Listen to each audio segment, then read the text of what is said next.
kebun saya ini konsepnya adalah kebun dapur. Jadi semua yang saya tanam di sini adalah tanaman-tanaman yang bisa dikonsumsi.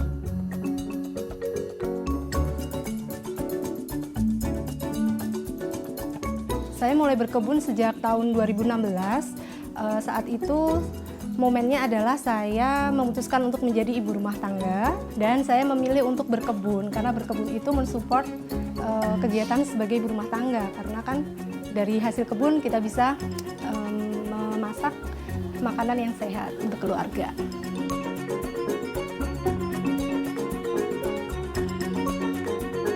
Panen.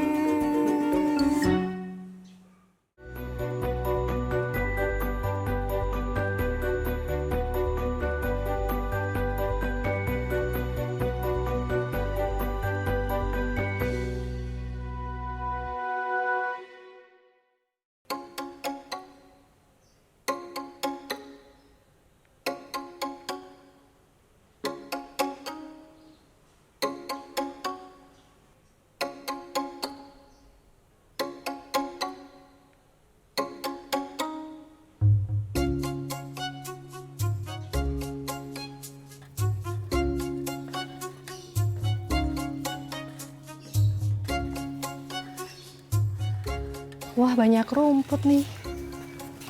Wah, cabutin ah. Karena ini tanamnya di pot, kalau banyak rumput jadi nutrisinya terserap rumput juga, jadi berbagi nutrisi, tanamannya jadi tidak bisa besar.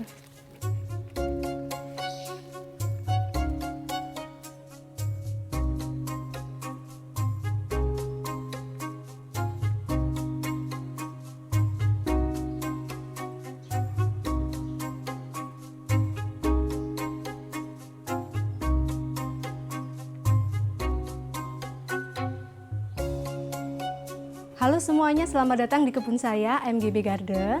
Kebun saya ini luasnya 2,7 kali 33 meter.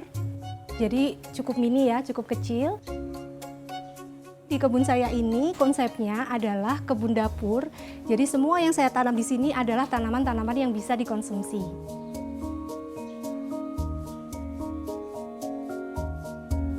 Karena tidak terlalu luas, saya memanfaatkan pot-pot seperti ini. Potnya kecil-kecil karena saya ingin menanam berbagai macam sayuran.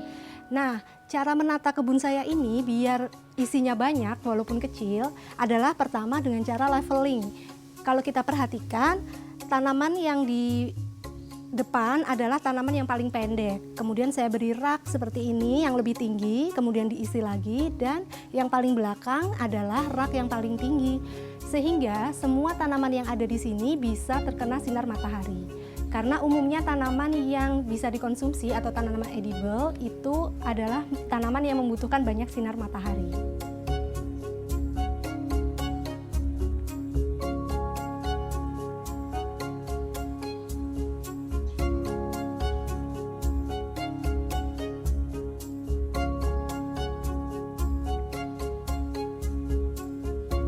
Saya mulai berkebun sejak tahun 2016. Saat itu momennya adalah saya memutuskan untuk menjadi ibu rumah tangga, full time ibu rumah tangga. Nah, di situ saya ingin memulai suatu kegiatan yang positif, tentunya berhubungan juga dengan pekerjaan utama saya saat itu, yaitu ibu rumah tangga. Dan saya memilih untuk berkebun, karena berkebun itu mensupport kegiatan sebagai ibu rumah tangga, karena kan dari hasil kebun kita bisa memasak makanan yang sehat untuk keluarga.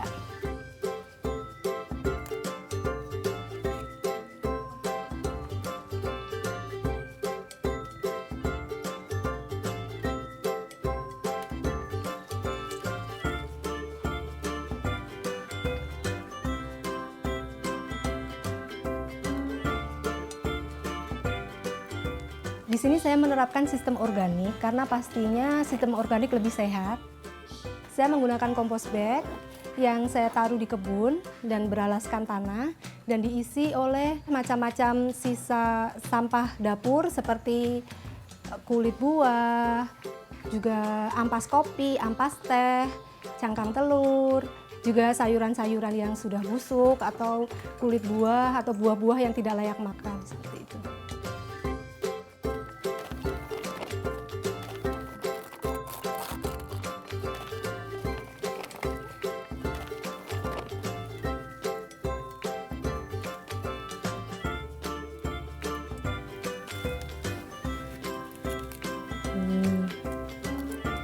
Ada banyak cacing di sini. Nah, cacing ini memang membantu untuk mendekomposisi bahan-bahan organik ya teman-teman. Jadi cacing itu sahabat para pekebun ya. Nah, ini kira-kira sudah 6 bulan.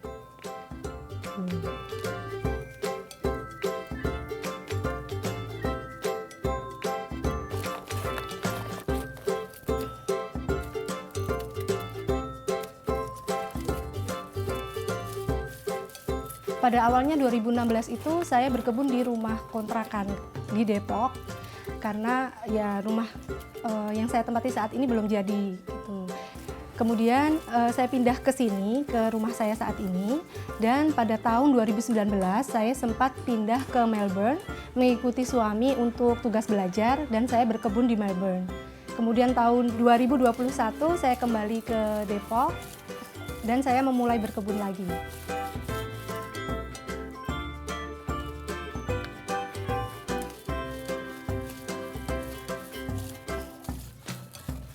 Menurut saya ini bagian berkebun yang paling epic karena kita bisa bertemu dengan surprise, banyak surprise di dalamnya ya.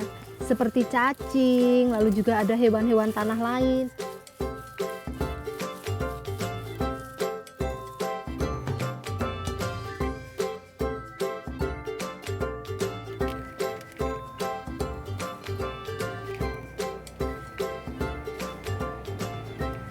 Yang membedakan berkebun di Melbourne dan berkebun di sini adalah tentang iklimnya.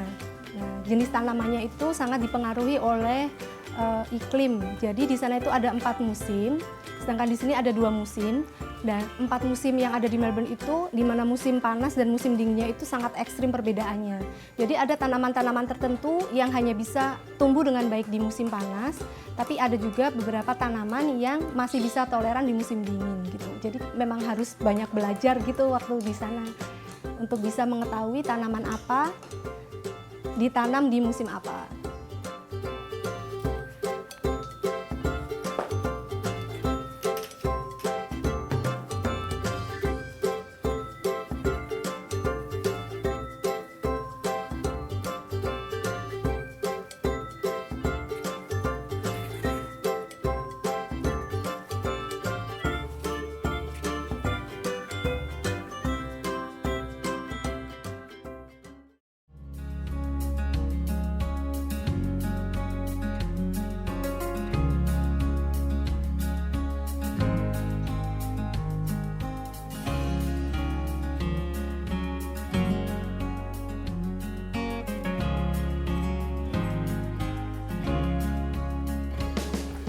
Nah, sekarang kita mau panen.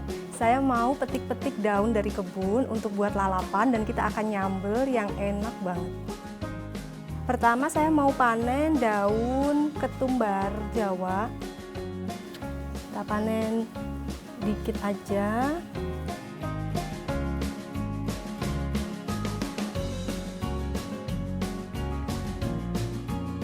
Lalu kita akan panen ini dia, daun tempuyung. Nah, daun tempuyung ini teksturnya agak tipis dan pinggirnya bergerigi ya.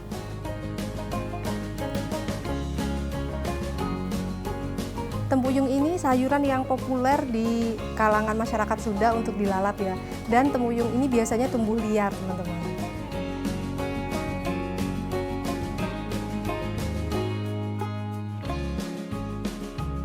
Saya merasakan berkebun itu sangat bermanfaat secara jiwa dan raga saya. Jadi secara jiwa itu berkebun membuat jiwa saya lebih tentram dan juga sebagai sarana untuk refreshing. Terus juga sebagai sarana untuk belajar. Berkebun itu juga membuat saya menjadi pribadi yang bertumbuh gitu karena saya belajar banyak hal baru. Kemudian secara raga, secara fisik dengan berkebun itu saya merasa lebih sehat karena pagi-pagi begitu ya kita berkebun, kemudian mendapatkan sinar matahari pagi, kemudian kita melakukan aktivitas, jadi setelah berkebun itu kita berkeringat gitu ya, jadi rasanya itu lebih fresh, lebih segar setelah itu. Berkebun itu menghemat pengeluaran harian saya karena bisa mendapatkan sayuran sehat dari kebun.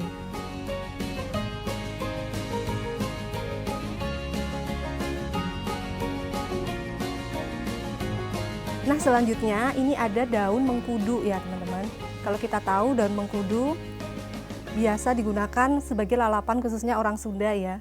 Nah, kalau biasanya yang dimanfaatkan hanya buahnya, tapi ternyata daunnya ini juga enak sekali. Selain dimanfaatkan sebagai lalapan, biasa digunakan untuk nasi goreng.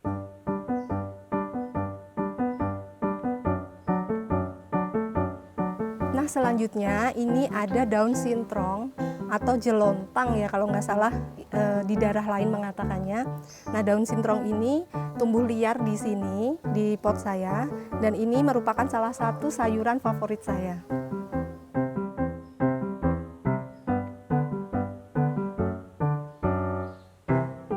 Nah, yang selanjutnya adalah daun kedongdong laut atau daun kedongdongan. Ada juga yang menyebutnya sebagai daun cakra cikri. Nah, ini juga sering kita temui sebagai tanaman pagar. Nah, sekarang kita akan mencoba untuk mengkonsumsi daun yang pucuknya.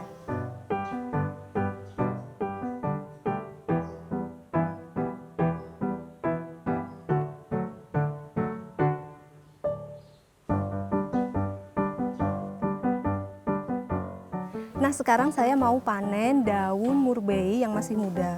Nah, belum banyak yang tahu juga kan kalau daun murbei ini bisa dikonsumsi teman-teman.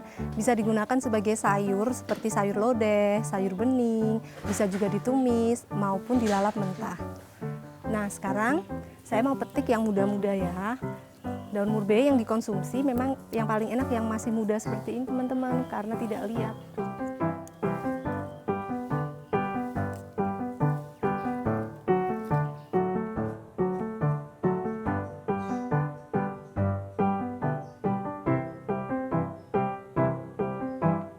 Hasil panen dari kebun itu sebagian besar kami konsumsi. Nah, jika ada kelebihan biasanya kami tawarkan di medsos gitu kepada teman-teman lain yang ingin mengadopsi hasil dari kebun saya gitu. Kemudian dari hasil kebun itu bisa menghemat sekitar 50% kebutuhan sayur.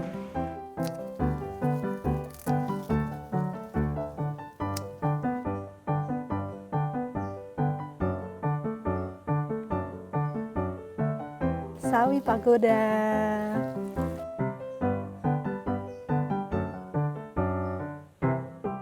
Ini hasil panen kita kali ini. Sebagian akan saya olah dan sebagian lagi akan saya jadikan stok untuk makan malam.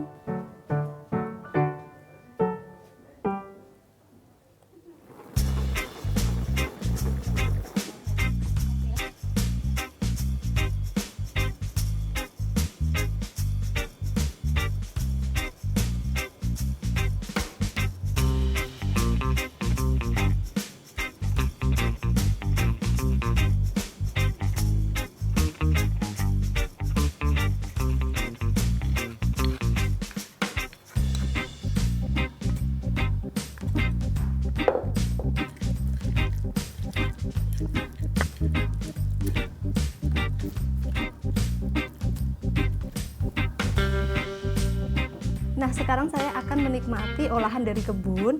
Di sini ada lalapan daun lokal, terus juga saya punya terong goreng, terus juga sambal tomat, dan juga minumnya cincau jelly.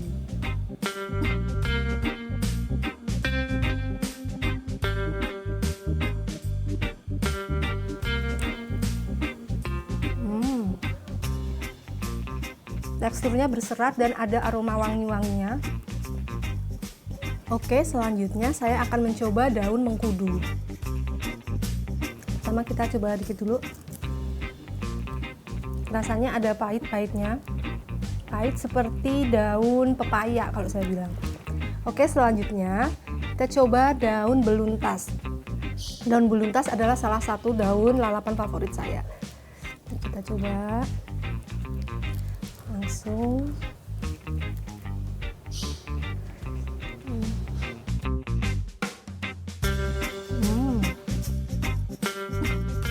Oke, selanjutnya daun murbei. Nah, kita coba ya daun murbei dilalap mentah seperti apa rasanya. Rasanya tidak ada pahitnya, netral, dan aromanya ada sedikit aroma berry ya teman-teman, karena murbei ya. Enak sekali.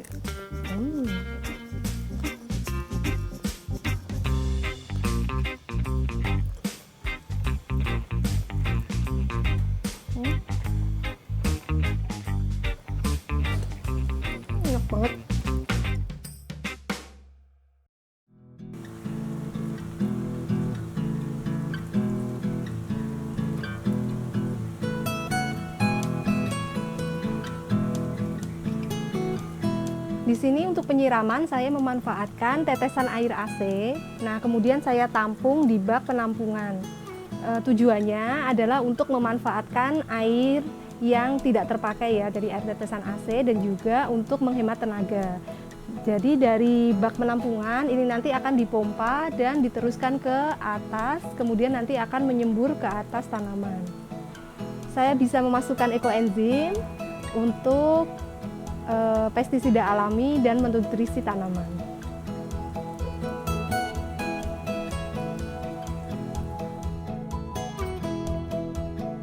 Cara perawatannya adalah kita selalu kuras dan bersihkan hingga kering bak ini kira-kira 3 hari sekali atau paling lambat seminggu sekali ya, karena ini adalah air menggenang. Sedangkan air menggenang rawan sekali dijadikan tempat bertelur untuk nyamuk.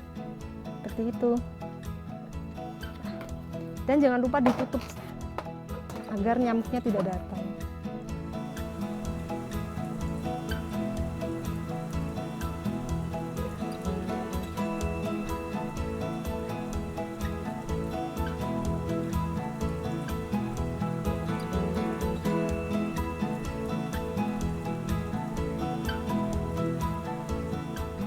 Nah teman-teman, hari ini saya akan menunjukkan bagaimana cara stek tanaman kale yang ada di sebelah saya ini.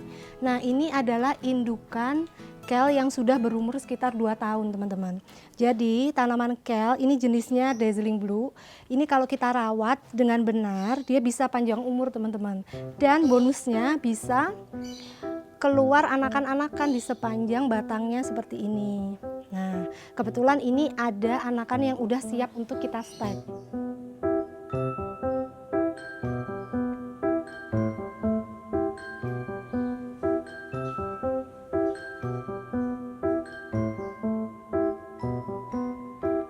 Jadi tujuan utama saya berkebun adalah untuk mengisi waktu awalnya. Pada awalnya mengisi waktu. Kemudian juga yaitu adalah salah satu kegiatan yang positif untuk menunjang profesi saya sebagai ibu rumah tangga. Nah, itu kemudian seiring berjalannya waktu ternyata dari berkebun itu membuka banyak peluang kemana-mana, termasuk saya bisa menjadi konten kreator.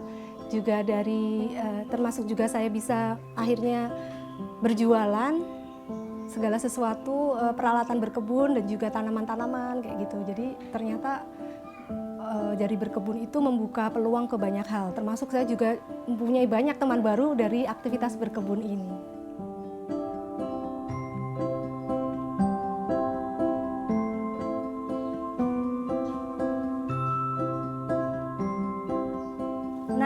Teman-teman, setelah sekitar 2 minggu akan jadi seperti ini, akan tumbuh daun-daun baru yang ukurannya lebih besar. Sekarang saya mau menunjukkan nih cara untuk memindah tanamkan kale yang sudah siap ini ke pot yang lebih besar. Kita isi dasar pot ini dengan tanah.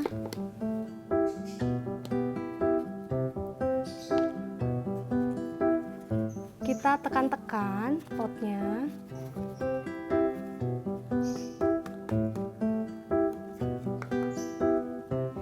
Jadi bisa langsung kita taruh.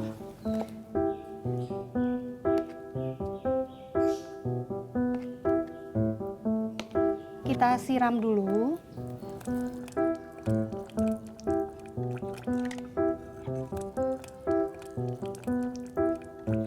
Sekarang bisa kita rawat dengan cara meletakkan di tempat yang tidak terkena sinar matahari terik dulu, kira-kira 3 hari ya, karena masih beradaptasi. Setelah itu wajib sekali meletakkan di tempat yang terkena sinar matahari full. Nah, ini adalah contoh kale yang sudah saya rawat sekitar 1 bulan dari pindah tanam seperti itu ya teman-teman. Jika sudah sampai size seperti ini, biasanya saya jual melalui marketplace.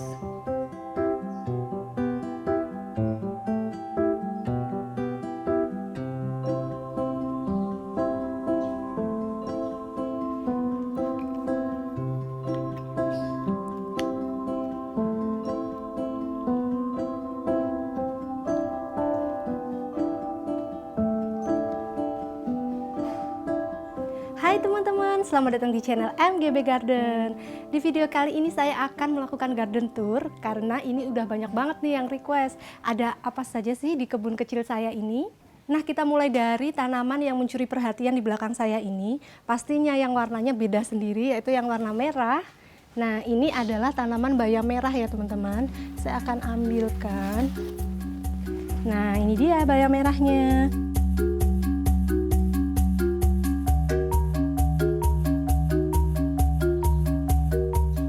Saya mulai berpikir untuk membuat konten tentang berkebun itu ketika saya berada di Melbourne, ketika mengikuti tugas belajar suami. Jadi kami sekeluarga pindah ke Melbourne.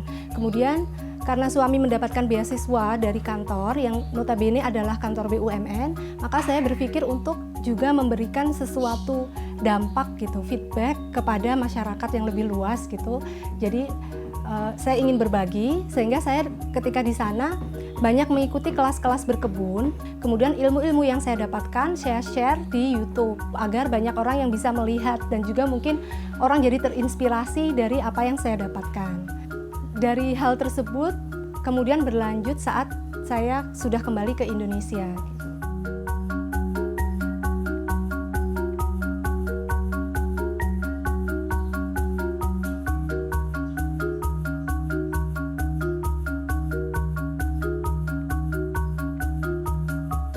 Untuk teman-teman di rumah yang ingin berkebun, jangan ragu, walaupun lahan kita terbatas, kita bisa tetap berkebun, sesempit apapun itu, bisa kita menghasilkan sayuran sehat yang kita panen dari kebun, yang kita rawat dengan cinta pastinya, kita sajikan untuk keluarga kita tercinta. Sesempit apapun lahan kita bisa tetap menanam, misalnya dengan cara menanam microgreens yang itu tidak membutuhkan banyak tempat dan juga tidak membutuhkan banyak cahaya. Karena berkebun itu banyak sekali manfaatnya seperti yang sudah saya rasakan. Jadi jangan ragu-ragu untuk memulai berkebun.